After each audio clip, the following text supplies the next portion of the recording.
Hey everybody, welcome to another episode of What a Hell of a Way to Die. It's Francis. Nate has the croup or some kind of British disease. I'm not too sure which it is. Some sort of thing where a small child has to work in a coal mine for an extended period of time. But instead of Nate, I have Jasper Craven. Jasper is coming back onto the show. Mostly been relegated to the bonuses, but Jasper, we have you out here on the main feed now. How are you doing today? I am doing groovy. How are you? It's good. It's a Tuesday afternoon. How what better way could I ever be? Now, Jasper, I have you coming on because in the past had you come on because you're one of the one of my more favorite military reporters. I kind of specifically go for the Army and military and DoD stuff that is actually important. Promises being promised and lies being lied and everything. And recently you had one that's entitled Greenwashing the Military Industrial Complex, which is something that I've written about as well way back in the day for Task and Purpose. But you go a lot deeper into it. And I wanted to talk to you about it because I have nearly a decade of history of military greenwashing and stuff kind of behind me as well. So, and you do a really good, you go through this really well. So, I wanted to, first off, what is military greenwashing? I think military greenwashing is essentially a symptom of increased pressure, positive pressure on institutions, powerful polluting institutions, to clean up their act. In recent years, we've seen activists, citizens target, fossil fuel companies, the airlines, and the military. These massive conglomerations of just dirty machinery that are doing harm to the world and accelerating climate change. And, I think very few of these powerful institutions have actually acted in a major way to curb their emissions. Mostly what you see are, slick ads for ExxonMobil that feature, one of their two, green wind arrays, or, you hear a lot of bullshit about, big corporations having a net zero carbon footprint by offsetting all of their pollution by planting trees, in some random place. Oftentimes those promises aren't actually even met. But the military is, I think, worthy of more critique and has sort of mounted perhaps the most serious play to counter any accusations against pollution in recent years. I think because their record is just terrible. It's really the worst in the world. No other institution pollutes more than the U.S. military. And so this greenwashing campaign that's emerged really over the last 2 decades or so is meant to project sort of a new, clean, green military might that, citizens can feel comfortable sending off to bomb foreign nations. Yeah, I mean, if our tomahawks are shot with hydrogen fuel instead of, whatever JP8 or whatever gets crammed into them, it's like the comic of the people in the desert country saying they say the next bombs will be sent by a woman. How progressive we're being, it's a new it's a fairly new-ish concept that the military, in some ways it feels like they've tried to do it. And certainly I'm not going to give anybody an out here. I did a story on when I was in the Army. I did a military story about Fort Hunter Liggett, because Fort Hunter Liggett is out in California. It's out in the middle of nowhere. And it's a military base where they do a lot of, it's in the middle of nowhere because you do a lot of shooting out there. You can shoot almost anything, any of our weaponry out there. And so while they're out there, they're like, well, we're ramping up a lot of people that go, Army reservists, I don't know if National Guard, but Army reservists go through Hunter Liggett for training before going overseas. So they're like, well, we need to ramp up our barracks. We need to make sure that there's, that we can meet the demands of the people that are coming in. But they were also experimenting with some kind of green technology, like the motor pool. They put solar panels like above them and above the vehicles. So it's like, they're bringing in solar power, but also they're keeping the vehicles cool by keeping them in the shade. They had built a couple of buildings next to the office that we were at that were like specifically created to like reflect light away, and it had skylights to bring light in, and it had solar panels to charge the light so that you could turn it on later. It was a lot of this, like, we've done all of this engineering to these 4 buildings over here, and we have people working in them, and we're kind of getting an idea for what they're doing. And it's like, that's great. I like that. I'm very happy that the military is trying something like this, because they wanted Hunter Liggett to be the first, net zero base. But unfortunately, the war, wars continue to be wars. This was, like I said, I think it was 2012. So this is post-Iraq, but really, Afghanistan was kind of ramped back up. So it really needed the base, and they built a lot more barracks. And, when I went back there a few years later, none of that stuff had really expanded any. They had the motor pool covered. I'm sure that some dumbass ran into some of the pylons and broke them at some point in time, because that's just what soldiers do. And there was just it's like, we tried this thing, it seemed cool, but like, I don't know if it's a funding issue, if they just like the money, because this $766 billion we get, it's not like it's a big lump sum and everybody puts their hand in and grabs a fistful of dollars and pulls it back, right? It gets allocated to things. And now that we don't have a war in Afghanistan going anymore, you would think that we could reallocate some of that money towards stuff like this. But I don't know, like the military, I feel like Afghanistan has proved to us the military doesn't really have a whole lot of forward thinking beyond like a year or two. It feels like, there's a lot of, we're going to do some little things here and there, but like, we're not even going to read our own reports. The reports that say the rise of Boko Haram is directly tied to, climate change, that a lot of our military bases might have problems because, if the ocean level rises 6 inches or so, that a lot of things are going to be flooded out. So it's, the idea that they're going for is noble, but they're not actually doing it. And, your article points out in a lot of other ways too, that like, they just get around it, right? They just, we know that the military is this massive polluter, and they're just like, well, the military doesn't count. Like in, industrialized colonization just doesn't count when it comes to carbon emissions into the air. Right. Yeah, absolutely. There's really been eternal impunity for the U.S. military when it comes to most things, including pollution or, the poisoning of foreign lands. But even over the last few decades, as there's been action, international treaties to try and curb emissions, the military has been repeatedly exempted from meeting any requirements. And those exemptions apply to militaries across the world, both in the 1997 Kyoto Protocols and then more recently with the Paris Climate Accords.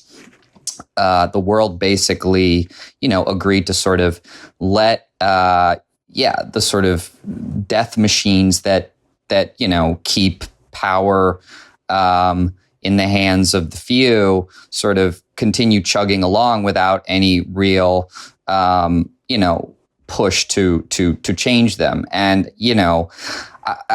I don't know. My guess is the reason for that is because everybody sort of wants this military edge. And so, the idea of putting a solar powered fighter jet against like a gas powered one just isn't a very enticing option. You always want a clean, a dirty, hardcore, strong, fiery fuel, something that can, give you an edge. And so I think that's a major reason why there really hasn't been any global push towards reforming these military institutions. I kind of feel like you'd be taking, in that kind of thing, you're taking like a 30-year step back. Like the inside of the F-35 or the F-22 or whatever is still the same, but like you have to build an entire new engine. Like you can't just like hot swap it. You have to build an entirely new fighter. And that's, look at the cost of the F-35 as it is. Now you want to, build something from the ground up that runs on hydrogen or runs on, some alternative fuel that doesn't belch black clouds out into the air. And in some ways you do, like, our carriers and our submarines are run on nuclear. So that is, regardless of the scary ideas of nuclear power, it's a cleaner way of doing this, and it's a easier way of powering a supercarrier or anything like that. If you take a look at the Russian one aircraft carrier that's run on coal and is constantly on fire because it's run on coal, we don't have those problems, but on the small scale, on the little tiny things that keep happening on our MRAPs, our Humvees, and what our JLabs or whatever else is the next fucking vehicle that is getting crammed down the military's throat this time, there's not a ground up kind of building. It's always, we have an engine, we have like these engines, put it, and then build everything around it. And that's where our biggest problem is going to be, is that a green F-35, an F-35 on its own is questionable, but like a green one would probably be, if it ever got off of the ground, shot down by a 30-year-old MiG with no problem. Right, exactly.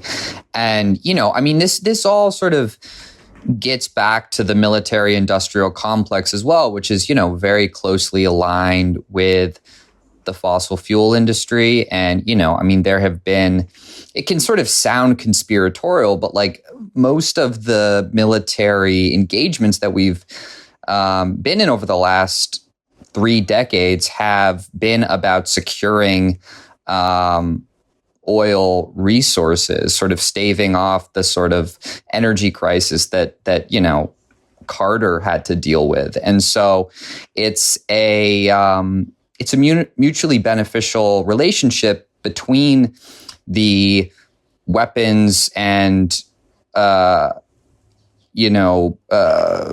military vehicle producers and the oil industry. They sort of feed off one another, and one of those, that sort of relationship being changed in any way just doesn't seem feasible at this point. There's no real incentive for anything to change. Right. And as we said, the military doesn't really look forward or do forward planning very well. So it's not looking at, in 30 years, this is probably going to fuck us. And we should, and, it's nice that like civilian car manufacturers are trying to go all electric, but like, in Missouri, my electricity is produced by coal. So it's, what you're doing is you're just removing the pollution from one place and putting it to another. Now, Illinois' got wind farms, and, we've got big flat expanses of land that we could put wind farms on as well. But these are all like procedural things that are going to take an extended period of time to do. And in the meantime, we're just continuing to, belch out all of this nastiness. And if it's not coming from the back of our vehicles, as you said, just poisoning the land around us, lighting shit on fire in other countries and calling it good, just so that they don't get it. Technology, electronics and everything in Iraq, just burn it. Don't bring it home. Just set it on fire, which pollutes the area, pollutes the land, and you just put up some cones and say, yeah, don't go over there for about 500 years, and we'll call it good. Yeah, no, absolutely. And then that's the other thing, is like destruction is sort of inherent to war making. And so, again, sort of, I think it just becomes very difficult for generals to actually even calculate something new that is about preservation. And, a lot of them are now signaling in pretty blatant ways that, climate change is a real issue. And, Defense Secretary Lloyd Austin recently started a climate working group and, requested a few $100 million for, the sorts of stuff you were talking about earlier, basically insulating bases, making them more energy efficient, that sort of stuff. And so, they're telling us that they take these things seriously. And yet, they still refuse to actually report to Congress how much fuel they're consuming every year. There's no sort of specific environmental report that the Pentagon creates that sums up, environmental destruction done in the name of, American supremacy. And while they may be genuinely worried about their bases being submerged due to climate change, I think some of the real sycophants in the Pentagon are also probably, spoiling for a future where resource wars are everywhere, and the American military becomes even more relied upon by the American public to both sort of keep climate refugees out, but also sort of swoop in and secure basic resources like food and water, when America has run dry. Yeah, we mentioned the stuff that's going out and the stuff that we're also putting into the ground. Fort Hunter Liggett is not too far away from Fort Ord, which is one of the military's many Superfund sites, because literally just so much ammunition has been shot into Fort Ord that it is uninhabitable. And it's the cleanup sites that we do, like, as I try to explain to people, America is huge. So it's very easy to just let 50 to 100 square miles go to be nothing, and just say nobody goes over there because it's dangerous. And what you end up having is this decrepit military base that now nobody can ever go over there until they clean it up. And if you're wondering if there's money to clean it up, there's never money to clean it up. There's never money to go in and strip it, because nobody lives out there. Nobody needs to be there. So why do it? It reminds me of here in St. Louis, outside of St. Louis, one of our military training places is Weldon Spring, and there's a nuclear waste dump on it, like one that you can visit. Like it's not hidden. It's this massive, look up Weldon Spring nuclear waste, and you will see this massive, area that they had to, and they already cleaned it up. I mean, as much as you can clean something up. They say don't go splashing around in the ponds over there because you might see a three-eyed fish. But, it was a place they manufactured TNT, and then they started manufacturing atomic weaponry, but they started experimenting with atomic power, and then they realized, oh shit, atomic power is bad. We probably should have been wearing gloves, and they had to take every building apart piece by piece and put it in a pile, and then pile a bunch of shit on top of it, up to it being, I think it's like maybe 100 feet tall of this big rock pile. And once again, it's just I feel like that got cleaned up, one, because it was atomic, and two, because it was near residential areas. But then we won't talk about Bridgeton, which the poorer people live around, which has nuclear waste underneath it and an underground fire that's slowly burning towards it. And nobody's really doing anything about that either. And this all, like, it all comes back to the military. And I feel like, things like that don't get talked about enough outside of, like, yeah, we should, as a part of global warming, but, global warming is the bad thing that's happening in the air. We also got to talk about the bad things that are happening in the ground as well.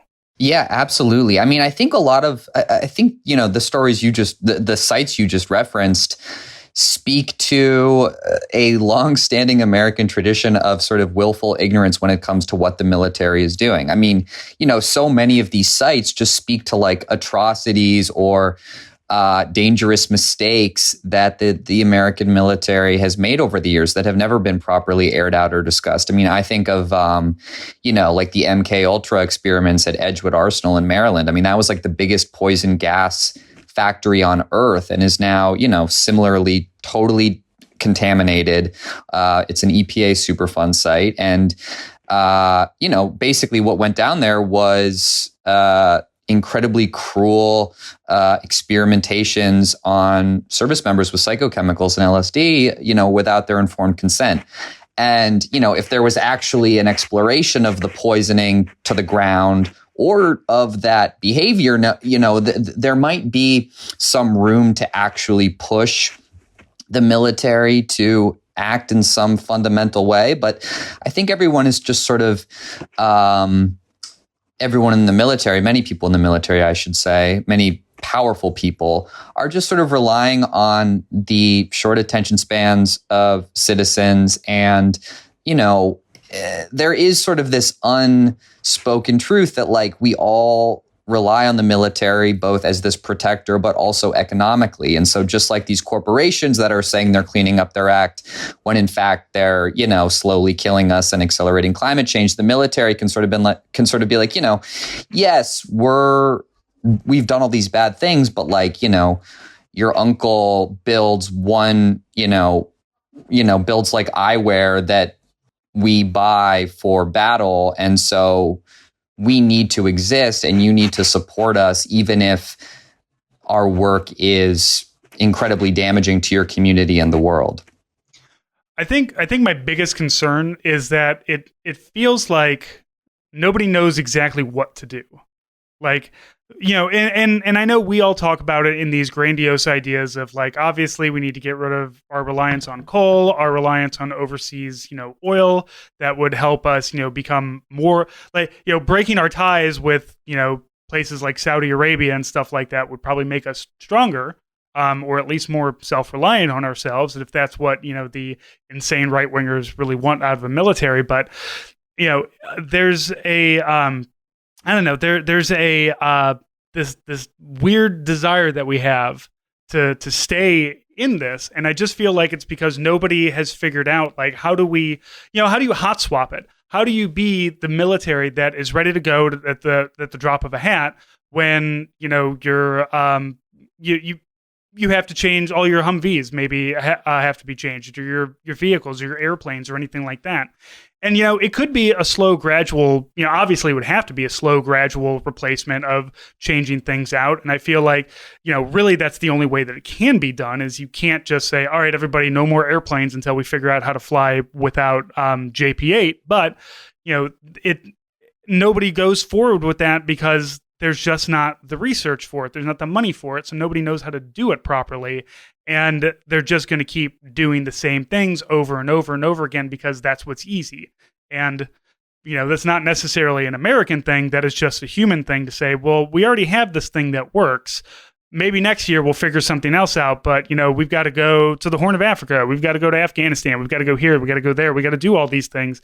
And until we have all these things done, there's, no room for what you're doing. We don't have it's that whole like, during an election when they say, don't shit talk Biden because he's going up against Trump, you can, shit talk him later. It's like, no, shit talk him constantly because that's the only way any kind of change might end up happening is you're constantly saying, no, you need to change these things.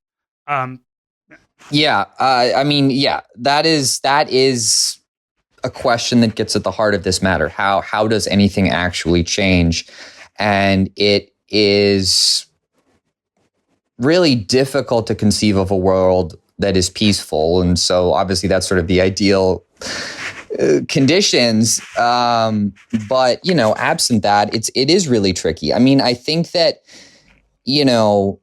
as you stated earlier, the work that the military is doing to, spray foam bases and put solar arrays on parking lots and all of that, that is good. And it should continue to happen and it should proliferate quickly. And I also think, sort of more abstractly, what needs to happen is that the issue of climate change and of energy consumption needs to be decoupled with militarization, because, the fact is that our delayed pivot to green energy has been enabled by the Pentagon, which, as I mentioned earlier, has just secured Western oil dominance over the past 3 decades in Iraq, Afghanistan, and Kuwait. And so, knowing that we can always sort of find oil when we need it, or sort of stave off an enemy from controlling oil, has allowed us to just sort of suck the world dry of it, rather than actually be, faced with a crisis where some alternative energy can be innovated. We don't have to invade another country for its sun or its wind. We can produce that here. And that is a much, really, once you hit a certain point, a much easier way to do it. And, sort of related to that, I think that the issue of climate change itself needs to be decoupled from the military. This was the year that the Pentagon deemed climate change a national security priority. And, in some ways I get that, of course, the world is already being destabilized by climate change, by drought, by famine, by all of these things. But I have to think that there is another way to deal with humanitarian issues like that than through military strategy. Eco-fascism. Yeah, right. Yeah. Yeah, that's the horror, as you mentioned earlier, relying on the military to secure energy resources and food resources during, in a possible, future where we don't have those things because of drought or because of, and there's all, monoculture farming that we do will probably end up causing another dust bowl in, the next 20 years or so. And there's no one who's really, held accountable for those things. But what we will end up doing is say, we're going to point guns at you if you try to come over here, because we need to take care of ourselves energy wise. And that ends up becoming, the eco-fascism instead of the eco-socialism that you want. It's just, putting your politics around, your reaction to climate change. And that is absolutely eco-fascism will 100% be the way we go, because that's what is it's what's easy for us. We know that we can go down to the border and point guns at people and say, don't come over here. Now, curiously, we don't do that in Canada, where we have also plenty of border crossings, but we can, that's a whole nother podcast. Yeah, no, absolutely. So we have, we have this world that we're creating for ourselves, and eventually it's going to turn into a politics that we're creating for ourselves. And there are some times, alongside of my concern of, I don't think people know what to do, goes with, I think people don't give a shit, and they just assume that we're going to project force and project might and take what we want, when obviously China will not allow that to happen. And, Russia will do whatever Russia does, but the coming, I don't know, the energy independence that China is kind of doing, but also, and I'm going to get yelled at by somebody who is much more of a Chinese expert than I am, but, power wise, China has a massive country and can generate their power through, getting coal from, Russia, getting timber, getting all their resources, if not in country, then buy it from some of the countries that are next to it. So the next question does become as you say, decoupling, climate change from the military, we also have to decouple it from every other military. And I'm not worried about the guys, who are driving around in Toyota Technicals. That's some low grade shit that I'm not worried about. But, when you're talking about militaries that have hundreds of thousands of troops spread out in various places all over your country or all over the world, it's not just America that does that. So, and I do wonder, if it's it's a race to the bottom for some people, if some other militaries are trying to do better. I know that England often, kind of pompously says the same things, but have pretty much the same reaction we do. It just doesn't seem like any military is trying to do anything. I didn't know if you researched any other militaries with their responses to greening themselves or not. But I haven't seen any like real forceful pushes towards green technology.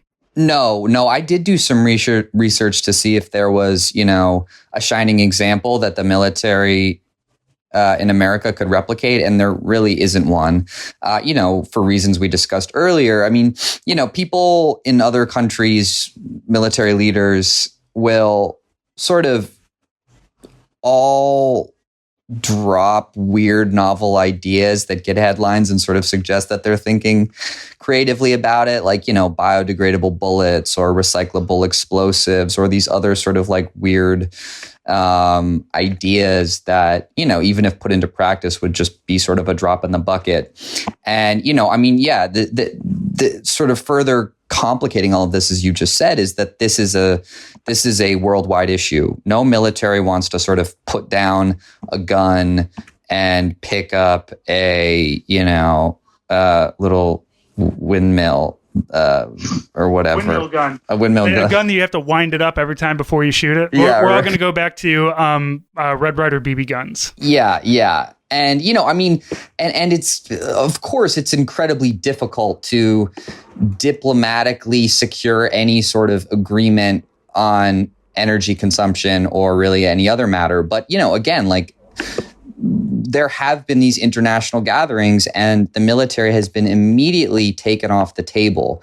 And I've got to believe that if, powerful nations all ponied up, expressed a real willingness to sort of pull back on the polluting effects of their armies, that some other countries would follow suit and there could be some sort of arrangement, even if it was a modest one, hammered out. And, I think that along with that, you may just see a bit of cooling tension-wise across the world. I mean, if people are, if there's a way to sort of shift the paradigm even slightly to sort of focus on designing a military that has like a lighter footprint, then that maybe sort of, infects other parts of the military in a positive way. I mean, maybe that's too optimistic, but like, I think it's just if it can truly be embedded in some of these places, it could sort of sprout in a sort of nice way, potentially. Yeah. My hope with when I was originally reporting on Fort Hunter Liggett and their changes was that, yes, they would get to that zero that zero emissions. It's completely net zero. It puts out nothing. It takes in everything that it needs without any outside force. And I don't know if that ever happened. I don't think it did. I don't even know if that's still what their plan is. But it is like, you see it and you're kind of hopeful and you're like, look, this is even without take global warming out of the equation. Putting vehicles underneath covered parking and putting solar panels on top of them is a smart thing to do. Like it will generate electricity that, I don't know, just hook it up to the building next door or hook it up to some batteries or, have it be standby power. If you lose power, it can power up your generators. It can do so much. And it's not a crazy thing to do. Like, it's crazy for me to say no more jet planes until you figure out a hydrogen engine. But it's not crazy to say why, in California, in these places that get, sun a vast majority of the days, why don't you have solar panels out here? Why don't you have something? Or if you're in the middle of nowhere, like, look, I'll even say we should probably open up a couple of new nuclear power plants. Just something that gets us away. Like, nuclear waste is not as bad or as uncontainable and uncontrollable as, just burning shit constantly. Like, there's a reason in the city where I live in St. Louis, it's illegal to burn leaves in your backyard because it's a fucking pollutant and nobody wants that shit around them. Unfortunately, you don't really get a say in it when it comes to the power plant that's 5 miles down the road or something. So there is definitely like steps that can be taken. And, it's, as you said, those small things could really help push things. And I just don't see, unfortunately, I don't see that happening currently. But, with Afghanistan kind of gone, and we no longer have this this push to constantly be, dumping money into war. Maybe Lockheed Martin will come up with some pretty cool solar panels. I don't know, but the thing what it would have to come down to is like you'd have to do capitalism with it and say, look, this is what we want, so make those. And when you make those, we'll buy them from you. We don't want, we told people like we don't want tanks anymore. Don't make us tanks anymore. We don't want this. We don't want that. Don't make those things. Make something else. And it's not hard to do that. It's not hard to go to manufacturing companies and say that was cool, but here's what we're looking for next. We want to put solar power over all of our over everything. Just put solar power on the roof of every fucking building in California and plug it into the grid or a battery or something. Like there's ways around a lot of these things. And we can do a hybrid something where maybe you get solar during the day and you have to pull from a power plant later on. But there's so much that can be done, as you said, and there's just not enough of a push forward for these things. I also want to say, I know one thing you talked about was green ammunition, and that's actually what I wrote about for Task and Purpose, was this insane idea of they wanted to make tank rounds that would that were basically biodegradable. So when they would shoot it into things, it would just make flowers and stuff, or do wildflower seeds. And I don't know if you've ever seen, you can buy shotgun shells that have wildflower seeds in it, so you can go and shoot the ground and plant seeds. I don't know if it would work the same way. And also, I would probably get a lot of questioning heads coming out if I'm just shooting a shotgun into my garden. But there is definitely a movement forward that we can go. It's just, will we go that way? Yeah. And it requires political leadership. And, sort of more fundamentally, I think I think there's been a real revulsion to, some of the big trucks going all electric and, the Hummer going electric, boys and their toys will not be stopped. And, now you see rolling coal where, big trucks are retrofitted to just spew a bunch of black smoke if they see a Prius running around. And I think that same attitude applies to the military, through all of the imagery and films and television we've seen. I think, I feel this way too. It's cool to see just a powerful gun just fucking blow some shit up, or a massive tank save the day, or a fighter jet, swoop in and take out the enemy. And I think there's just a sort of sick psychic need to keep that imagery around, that supremacy. But I think we need to try and sort of dislodge ourselves from those images and sort of be willing to move on to something new. We need John Wick to be, his car to have to be all electric. He's got to stop and charge it every 250 miles or so. His guns are all pump action. The rounds are all wood or something like that, and he can still do damage, but in an environmentally friendly way. I mean, there's nothing more environmentally friendly than punching a guy to death. So why shoot? Why do any of these other things? I agree. Yep. So Jasper, are you gonna continue kind of doing reporting on this in particular? Is military greening a thing that you see yourself keeping up with and looking up in the coming years to see what kind of future this holds for us?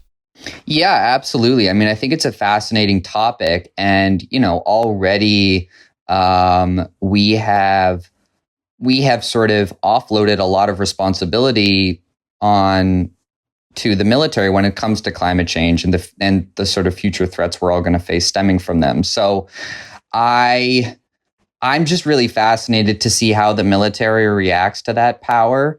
I mean, I mentioned in the piece briefly that during Vietnam, some crackpots at the Pentagon seeded clouds as part of this weather warfare campaign to have it rain on the North Vietnamese and slow their movement.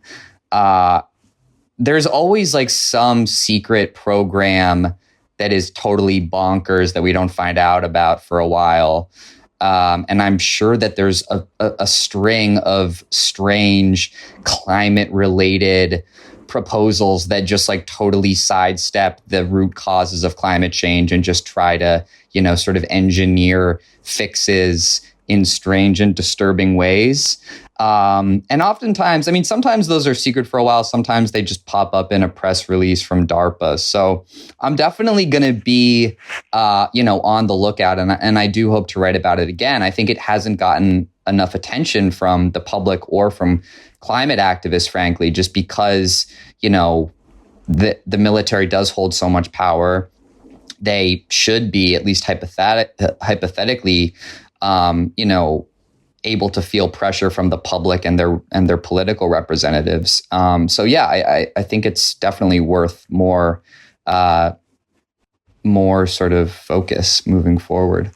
Yeah, I think that it's, as you said, the decoupling is also going to require decoupling from a lot of the, Lockheed Martins or the, any of the other people that make the bombs, or to push them in a different direction. Like, you're never going to say like we have to get rid of Lockheed Martin as a contractor because too many former generals are, lobbying for them or on their board, and they're just like, no, we need war to continue the upward trajectory of our stocks and making sure that we're continuing to make more money than we'll ever need in our entire lives.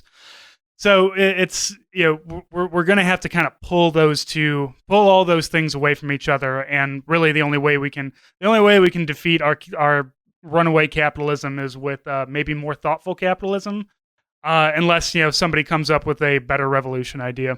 So Jasper, what else are you working on right now? I am wrapping up a story about military education in America, the history of it. And,